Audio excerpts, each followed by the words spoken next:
بسم اللہ الرحمن الرحیم۔ آج الحمدللہ ہماری تلاوت کا آغاز 16ویں پارے سے ہوا ہے۔ قال الم اقل لک انک لن تستطیع معی صبرا۔ اس پارے کے آغاز میں حضرت موسیٰ علیہ السلام کا اور حضرت خضر علیہ السلام کا واقعہ چل رہا ہے۔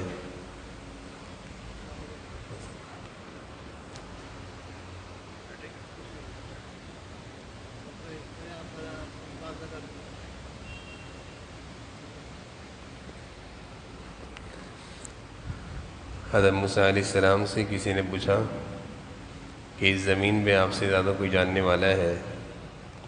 نبی اپنے دور میں سب سے بڑا عالم ہوتا ہے۔ حضرت موسیٰ علیہ السلام نے فرمایا کہ مجھ سے زیادہ کوئی جاننے والا نہیں ہے۔ یہ جملہ اللہ کو پسند نہیں آیا۔ اللہ کی طرف سے یہ حکم ہوا کہ یہ کیوں نہیں کہا کہ اللہ کو معلوم ہے۔ اللہ تعالیٰ نے حکم دیا کہ آپ سے زیادہ بھی اس دھرتی پر جاننے والا ہے، جائیے اور ان سے علم سیکھیے، اور وہ خضر علیہ السلام ہے۔ حضرت موسیٰ علیہ السلام نے اللہ تعالیٰ سے وہاں جانے کا سفر، راستہ، نشانی پوچھی اور سفر شروع کر دیا۔ حضرت خضر علیہ السلام کے پاس پہنچے اور کہا کہ جو علم اللہ نے آپ کو دیا ہے وہ سیکھنے آیا ہوں۔ حضرت خضر علیہ السلام نے کہا کہ ساتھ رہو، لیکن میں ایک بات بتاؤں کہ کچھ پوچھنے کی اجازت نہیں ہوگی جب تک کہ میں خود نہ بتاؤں، یعنی جو میں کام کرتا رہوں گا وہ تم نے اس پر خاموشی اختیار کرنی ہوگی، لیکن تم سے صبر نہیں ہوگا۔ حضرت موسیٰ علیہ السلام کہنے لگے میں صبر کروں گا۔ حضرت خضر علیہ السلام کہنے لگے کسی چیز کے بارے میں جب تک میں خود نہ بتاؤں آپ نے سوال نہیں کرنا۔ سفر شروع ہو گیا۔ ایک کشتی میں سوار تھے۔ حضرت خضر علیہ السلام نے اس کشتی کو توڑ دیا۔ حضرت موسیٰ علیہ السلام سے برداشت نہ ہوا کہ کشتی والوں نے آپ کے ساتھ احسان کیا ہے، آپ کو کشتی میں بٹھایا ہے اور آپ نے ان کی کشتی کو توڑ دیا۔ حضرت خضر علیہ السلام نے کہا کہ میں نے آپ سے کہا تھا کہ جب تک میں کسی چیز کے بارے میں بتاؤں نا آپ نے پوچھنا نہیں ہے۔ حضرت موسیٰ علیہ السلام نے معذرت کی اور بولے کہ اب نہیں پوچھوں گا۔ آگے سفر پھر شروع ہوا۔ ایک بچہ کھیل رہا تھا۔ حضرت خضر علیہ السلام نے اس بچے کا گلا دبا دیا جس سے وہ بچہ ختم ہو گیا۔ حضرت موسیٰ علیہ السلام سے پھر صبر نہ ہوا، بولا یہ آپ نے کیا کرا، ایک معصوم کی جان لے لی۔ حضرت خضر علیہ السلام نے کہا کہ میں نے آپ سے کہا تھا نا کہ جو میں کام کروں گا اس میں آپ نے سوال نہیں کرنا۔ حضرت موسیٰ علیہ السلام نے پھر معذرت کری کہ اب میں نہیں پوچھوں گا، اور پھر آگے سفر شروع ہوا۔ سفر کر رہے تھے، ایک بستی پر پہنچے۔ اس زمانے میں یہ رواج تھا کہ راستے میں جو مسافر آتے تھے تو بستی والے ان کو اپنی طرف سے کھانا کھلاتے تھے۔ حضرت خضر علیہ السلام نے بستی کے لوگوں سے کھانا مانگا، انہوں نے کھانا دینے سے، مہمان نوازی سے انکار کر دیا۔ اسی بستی میں ایک گھر گر رہا تھا، ایک گھر کی دیوار گر رہی تھی۔ حضرت خضر علیہ السلام اور حضرت موسیٰ علیہ السلام نے مل کر اس گھر کی دیوار کو درست کیا، گرنے سے بچایا۔ حضرت موسیٰ علیہ السلام سے پھر صبر نہ ہوا، کہنے لگے یہ کیا کیا آپ نے کہ اس بستی والوں نے تو ہمارے ساتھ ناانصافی کری ہے، مہمان نوازی نہیں کری، حضرت اور آپ نے اس بستی والوں پر احسان کیا کہ ایک گرتی دیوار کو سیدھا کر دیا، کھڑا کر دیا، مرمت کر دی۔ حضرت خضر علیہ السلام نے کہا کہ ھذا فراق بینی و بینک، اب تم میرے ساتھ نہیں رہ سکتے، اب تم میرے ساتھ مزید سفر نہیں کر سکتے، لیکن یہ جو کچھ میں نے کیا ہے یہ اللہ کے حکم سے کیا ہے کیونکہ تمہارے پاس شریعت کا علم ہے اور میرے پاس تکوینی علم ہے، یعنی مجھے اللہ بتاتے ہیں کیا کرنا ہے کیا نہیں کرنا۔ کشتی میں نے جو توڑی تھی اس کے توڑنے کی ایک وجہ یہ تھی کہ اللہ نے مجھے اس علم کے ذریعے بتایا تھا کہ آگے ایک ظالم بادشاہ ہے، اس کی نظر میں جو اچھی کشتی ہوتی ہے وہ کشتی چھین لیتا ہے۔ میں نے اس کشتی کو عیبدار بنا دیا تاکہ یہ غریب لوگوں کی کشتی ہے، اس ظالم بادشاہ سے یہ کشتی محفوظ رہے، کیونکہ جب اس کشتی میں عیب ہوگا، ٹوٹی بھی ہوگی تو وہ نہیں چھینے گا۔ اور وہ جو بچہ میں نے قتل کیا تھا وہ اس لیے کہ وہ بچہ بڑے ہو کر والدین کا سرکش نافرمان بنتا اور والدین کو نافرمانی پر اور گناہوں پر مجبور کرتا، اور والدین اس کے نیک تھے، ان کے والدین کو اللہ تعالیٰ آزمائش سے بچانا چاہتا تھا، اس لیے اللہ نے مجھے حکم دیا کہ اس بچے کو قتل کرو۔ اللہ تعالیٰ نے اس کے بدلے ان کو نیک اولاد دی۔ اور وہ جو دیوار گر رہی تھی، گرتی دیوار جو میں نے سیدھی کری وہ یتیم بچوں کے گھر کی دیوار تھی۔ اس دیوار کے نیچے ان کے والدین نے انتقال کے وقت کچھ بچوں کے لیے مال اور خزانہ دفن کر دیا تھا کہ جب بچے بڑے ہوں گے تو اس دیوار کے نیچے سے نکال لیں گے۔ اگر وہ دیوار اس وقت میں سیدھی نہ کرتا اور وہ دیوار گر جاتی تو بستی کے لوگ ان یتیم بچوں کا مال اس دیوار کے نیچے سے نکال کر کھا جاتے۔ اس مال کی حفاظت اور ان بچوں کو اس مال تک پہنچنے کے لیے عمر ابھی چھوٹی تھی، اس لیے میں نے دیوار سیدھی کر دی، اور اس لیے کہ ان بچوں کے والدین نیک تھے، اور اللہ تعالیٰ نیک لوگوں کی سرپرستی کرتا ہے، اس لیے ان کی نیکی کی برکت سے ان یتیم بچوں کا مال محفوظ رہا، اور جوانی تک وہ مال جب وہ پہنچے تو انہوں نے خود ہی اس دیوار کو گرا کر مال نکال لیا۔ یہ حضرت خضر علیہ السلام کا اور حضرت موسیٰ علیہ السلام کا مختصر سا واقعہ اس صورت کے اس پارے کے آغاز میں اللہ تعالیٰ نے بیان فرمایا ہے۔ آگے اسی پارے میں حضرت ذوالقرنین کا تذکرہ بھی ہے، جنہوں نے پوری دنیا کا سفر کیا، اللہ تعالیٰ نے ان کا بھی یہاں پہ تذکرہ کیا ہے۔ اور یاجوج ماجوج سے ایک قوم تنگ آ گئی تھی۔ حضرت ذوالقرنین جب ان کے پاس پہنچے تو انہوں نے کہا کہ یاجوج ماجوج ایک قوم ہے جو ہمیں ستاتی ہے۔ حضرت ذوالقرنین نے یاجوج ماجوج کو بستی میں آنے سے روکنے کے لیے ایک مضبوط اور بڑی دیوار تعمیر کر دی تاکہ وہ یاجوج ماجوج انسانوں کو تنگ نہ کر سکیں۔ آگے حضرت سورہ مریم شروع ہوتی ہے۔ سورہ مریم کے آغاز میں اللہ تعالیٰ نے حضرت زکریا علیہ السلام کی دعا کا تذکرہ کیا ہے کہ وہ اللہ تعالیٰ سے دعا کیا کرتے تھے، اذ نادیٰ ربہ نداء خفیہ، وہ اپنے اللہ کو آہستہ آہستہ پکارا کرتے تھے۔ اور ان کی دعا کیا تھی؟ ان کی خواہش تھی، ان کے ہاں بیٹا نہیں تھا، اولاد نہیں تھی، وہ اللہ تعالیٰ سے اولاد کی فرمائش کیا کرتے تھے۔ جب اللہ تعالیٰ نے ان کی دعا کو قبول فرمایا تو فرشتوں کے ذریعے ان کو بشارت دی، یا زکریا انا نبشرک بغلام اسمہ، اے زکریا ہم نے تمہاری دعا قبول کر لی ہے اور ہم تمہیں ایک بیٹا دیں گے جس کا نام یحییٰ ہوگا۔ تو حضرت زکریا علیہ السلام کی دعا ایک زمانے کی دعا اللہ تعالیٰ نے قبول فرمائی اور ان کو بیٹے کی خوشخبری عطا فرمائی۔ اس کے بعد بی بی مریم کا تذکرہ ہے۔ حضرت مریم مسجد اقصی بیت المقدس میں رہا کرتی تھیں اور اللہ کی عبادت کرتی تھی۔ ایک دفعہ عبادت کر رہی تھی، فرشتے کو انسان کی شکل میں آتا دیکھ کر حضرت مریم ڈر گئیں۔ فرشتہ انسانی شکل میں آیا، حضرت جبرائیل علیہ السلام، تو حضرت مریم ڈر گئیں کہ پاک دامن باحیا اور عفیف خاتون جو ہوتی ہیں وہ غیر محرم کو دیکھ کر گھبرایا کرتی ہیں۔ یہ غیر محرم کسی پاک دامن عفیف اور نیک عورت کے سامنے آ جائے اور وہ بھی علیحدگی میں، تو نیک سیرت باحیا عورت ایسی صورت کو دیکھ کر گھبرا جاتی ہے کہ یہ میرے پاس کیوں آ رہا ہے۔ حضرت مریم کا یہی معاملہ ہوا کہ جیسے ہی انسانی شکل میں حضرت جبرائیل کو آتا دیکھا تو انی اعوذ بالرحمن کہہ کر اس سے پناہ چاہی کہ میرے پاس کیوں آ رہا ہے، میں اکیلی ایک عورت ہوں تو میرے پاس کیوں آ رہا ہے۔ حضرت جبرائیل علیہ السلام فوراً سمجھ گئی یہ گھبرا رہی ہیں، فوراً کہا انما انا رسول ربک، میں کوئی انسان نہیں ہوں، میں اللہ کی طرف سے بھیجا فرشتہ ہوں، لأہب لک غلاما زکیہ، میں تمہیں اللہ کی طرف سے ایک بچے کی خوشخبری دینے آ رہا ہوں۔ حضرت مریم گھبرائیں، انا یکون لی غلام، میرے ہاں بیٹا کیسے ہوگا جبکہ مجھے تو آج تک کسی مرد نے چھوا بھی نہیں ہے، شادی ہونا، نکاح ہونا، مرد کے ساتھ ملنا یہ تو دور کی بات ہے، مجھے تو آج تک کسی مرد نے چھوا بھی نہیں ہے۔ حضرت جبرائیل علیہ السلام نے جواب دیا کذالک قال ربک هو علی ہین، اللہ تعالیٰ نے اسی طرح طے کر لیا ہے اور آپ کو اسی طرح بغیر باپ کے، بغیر شوہر کے بیٹا دیکھ کر اللہ تعالیٰ اپنی قدرت کا اظہار کریں گے، اور اللہ کے لیے یہ مشکل نہیں ہے۔ چنانچہ وہ حمل سے ہو گئیں، امید سے ہو گئیں، ولادت کے قریب جب پہنچیں تو ان کی حالت عجیب تھی، پریشان تھی، اور وہ پریشانی میں تمنا کر رہی تھی کاش کہ اس واقعے سے پہلے ہی میری موت آ جاتی۔ فرشتہ آیا اور ان کو تسلی دی کہ گھبرانے کی ضرورت نہیں ہے، جب آپ کو گھبراہٹ ہو تو یہ ایک درخت ہے کھجور کا، اس درخت کے قریب بیٹھ کر آپ کھجور کھایا کریں، اس سے آپ کو تسلی ہوگی۔ حضرت مریم کے ہاں جب پیدائش ہوئی تو اپنے بیٹے کو لے کر قوم کے سامنے آئیں۔ جب قوم نے دیکھا کہ یہ کیسے بی مریم کے ہاں بیٹا کیسے ہو گیا تو حضرت سوال کیا کہ اے مریم تمہارے ہاں یہ بیٹے کی پیدائش کیسے، جبکہ تمہیں تو کسی مرد نے آج تک چھوا نہیں، اور تم تو ایک نیک ماں باپ کی بیٹی ہو، تم سے ایسے کیسے ممکن ہے کہ تم یہ بدکاری کے ذریعے سے بچہ لائی ہو۔ حضرت مریم کو اللہ کی طرف سے حکم تھا کہ جواب نہیں دینا، خاموش رہنا ہے۔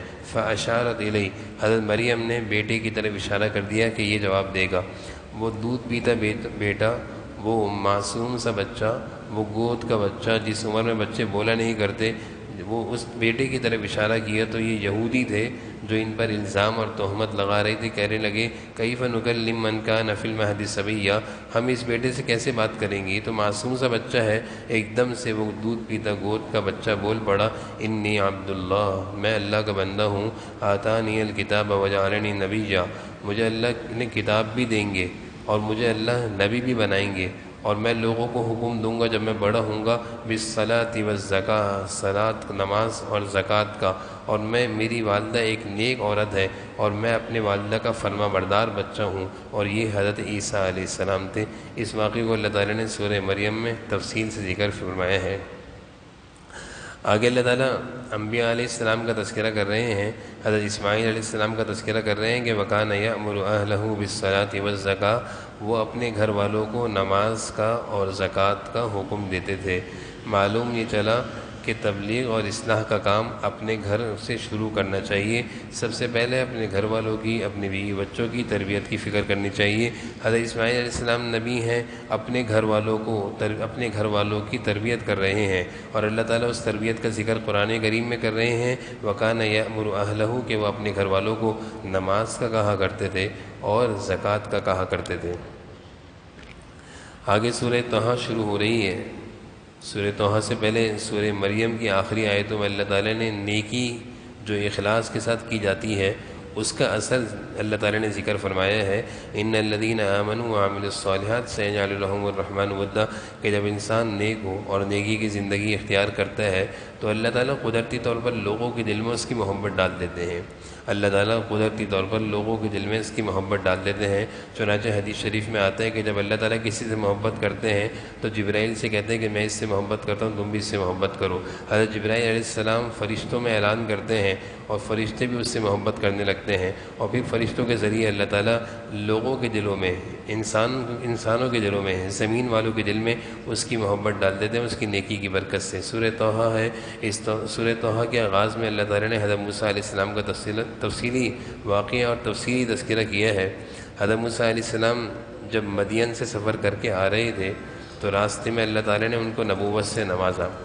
مدین سے واپس آ رہے تھے اور راستے میں اندھیرا تھا تو ان کو روشنی نظر آئی، تو وہ روشنی دیکھ کر اس طرف بڑھے اور اپنی بیوی سے کہا کہ تم یہیں رہو، میں وہاں سے کچھ آگ لے کر آتا ہوں۔ روشنی تھی، وہ یہ سمجھے کہ آگ ہے۔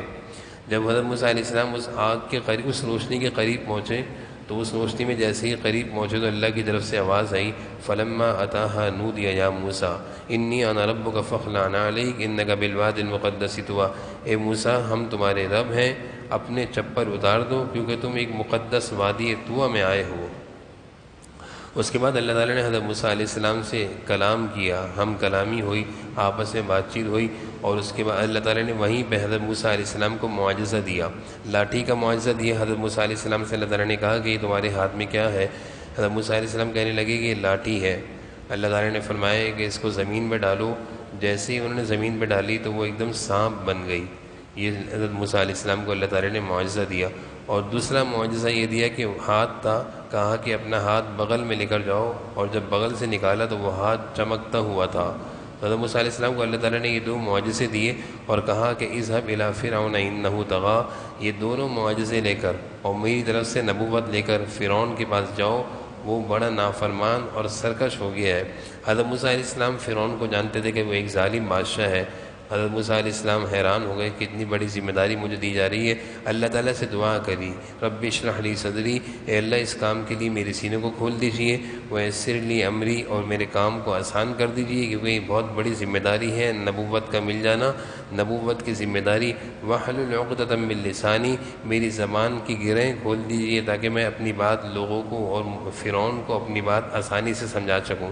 حضرت موسیٰ علیہ السلام جاتے ہوئے گھبرا رہے تھے، اللہ تعالیٰ نے فرمایا گھبرائیے نہیں، آپ فرعون کے پاس جائیے، بس اس بات کا خیال رکھیے گا کہ ہمارا ذکر کرتے رہیے گا۔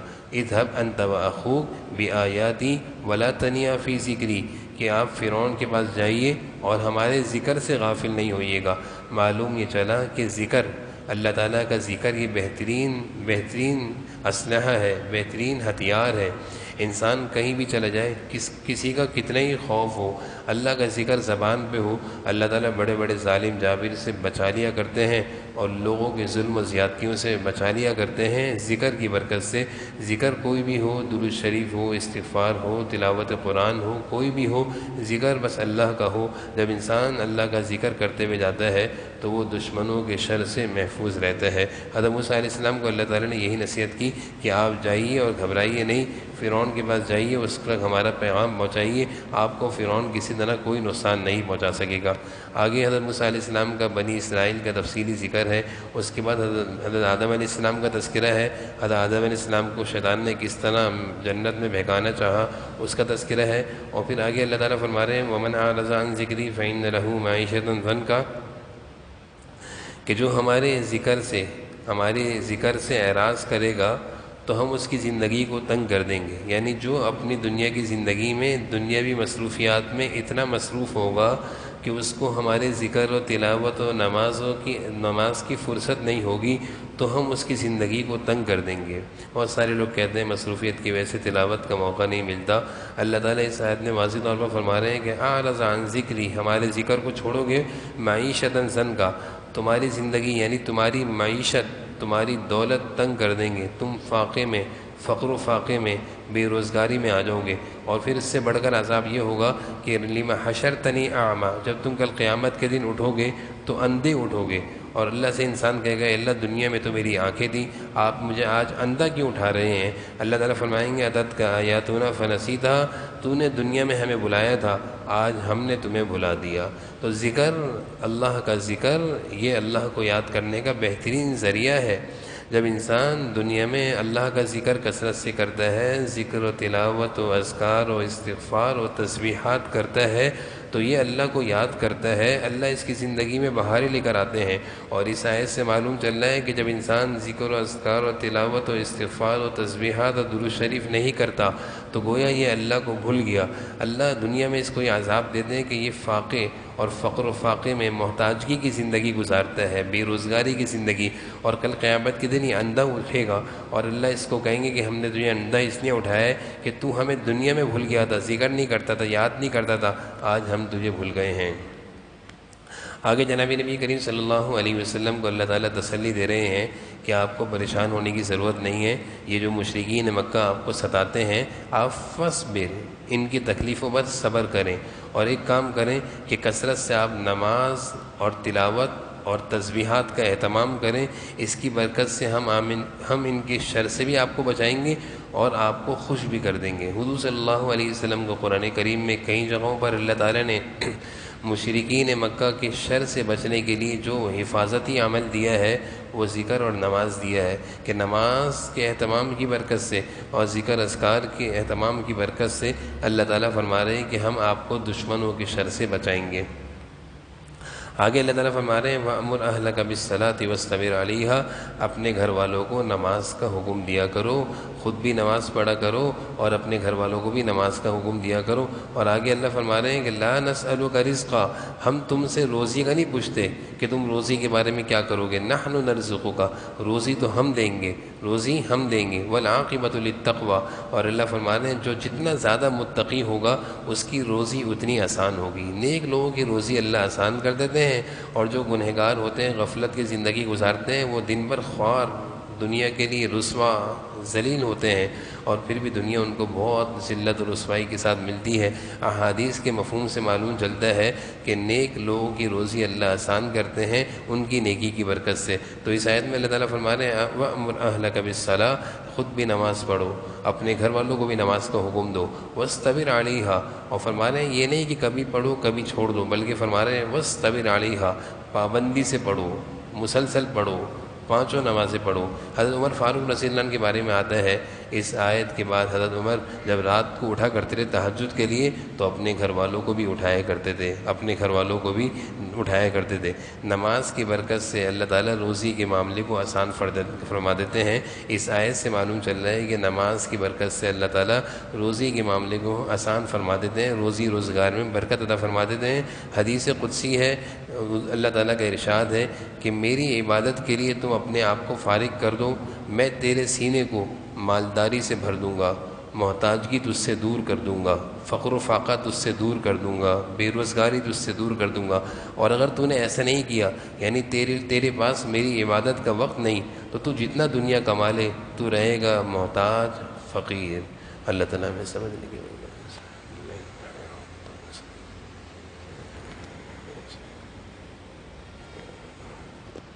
صلی اللہ علیہ وسلم۔